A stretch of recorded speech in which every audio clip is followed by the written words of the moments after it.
دنیا کی محبت ختم کرے. جس کے دل میں دنیا کی ہوس ہے وہ خوش رہنے کے علاوہ دنیا کا ہر کام کر سکتا ہے. سمجھتے ہو؟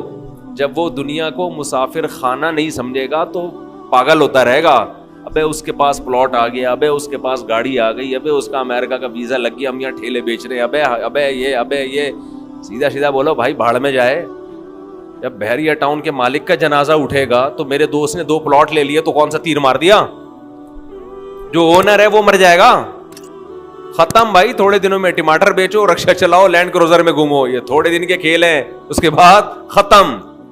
قارون جب اپنے خزانوں کے ساتھ مارکیٹ میں آیا نا, قرآن کہہ رہا ہے, قرآن نے تو مارکیٹ کا لفظ استعمال نہیں کیا, جب اپنے خزانوں کے ساتھ قارون مارکیٹ میں آیا ایک دفعہ پورے جاہو جلال کے ساتھ, پبلک نے جب اس کا پروٹوکول دیکھا اور خزانے دیکھے, اس کا لباس, جب بڑا آدمی جا رہا ہوتا ہے نا بڑی عزت دی جاتی ہے, تو بے وقوف لوگ رالیں ٹپکانا شروع کرتے ہیں, یا لیت لنا مثل ما اوتی قارون.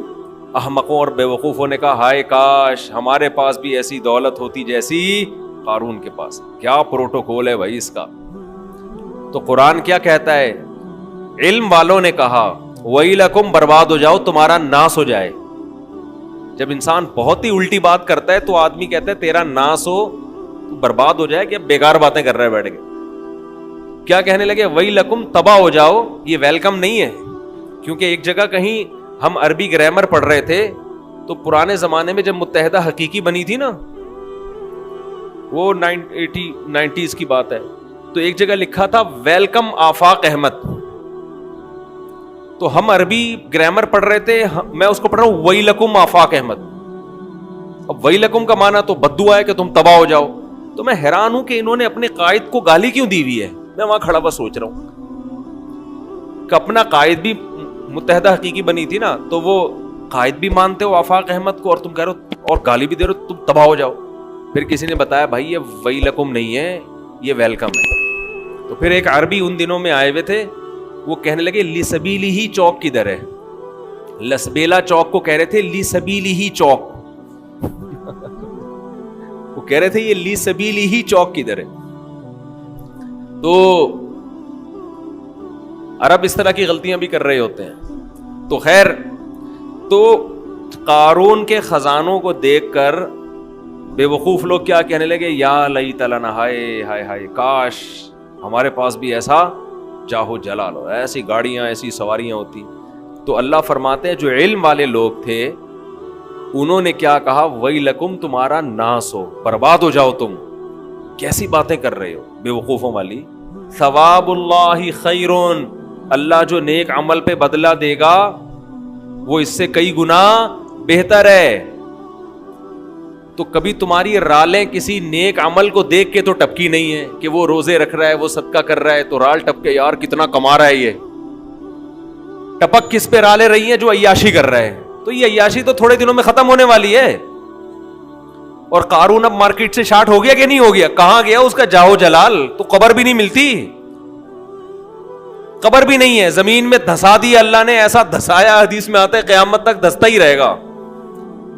موسیٰ علیہ السلام نے اسے کہا زکات دے, اللہ نے تجھ پر احسان کیا ہے, تو جیسے اللہ نے تجھے دولت دے کے احسان کیا تو اللہ کی مخلوق پہ احسان کر, تو بھی مخلوق پہ خوب خرچ کر.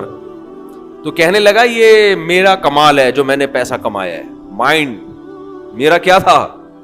آج بعض مالدار لوگ کہہ رہے ہیں نا میرا مائنڈ, میری لک ہے اور میری, او بھائی آپ کا کچھ نہیں ہے. جس کے لیے اللہ رزق کے دروازے کھولنا چاہے کھول دیتا ہے. ہم نے بڑے بڑے فنڈر دیکھے ہیں, وہ بیچارے ٹماٹر ہی بیچتے رہتے ہیں ساری زندگی, حالانکہ مائنڈ ان کا بہت ہوتا ہے. اور بڑے بڑے بے وقوف لوگ دیکھیں جن کے پاس نوٹ گننے کی فرصت نہیں ہے. تبھی امام شافعی نے کہا ہے نا, ایک شعر امام شافعی کی طرف منسوب ہے واللہ عالم, کہ اگر عقل کی بیس پر لوگوں کے پاس پیسہ آتا تو غریب تو بیچارے بھوکے مر جاتے. نہیں سوری, بے وقوف بیچارے بھوکے مر جاتے اگر عقل کی بیس پہ پیسہ ملتا. تو میں اکثر اس پہ ایک واقعہ بھی سناتا ہوں, میں جلدی سنا کے آگے چلتے ہیں.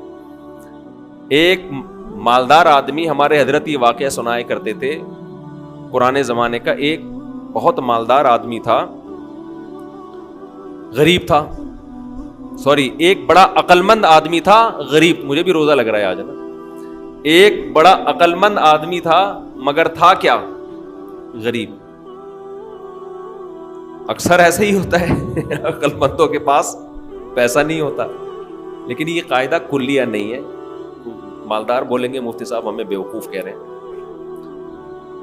تو اس نے دیکھا کہ ایک آدمی بڑا مالدار تجارت کا سامان لے کے جا رہا ہے, بیوقوف اتنا ہے کہ اونٹ کے ایک طرف چاول کی یا جو بھی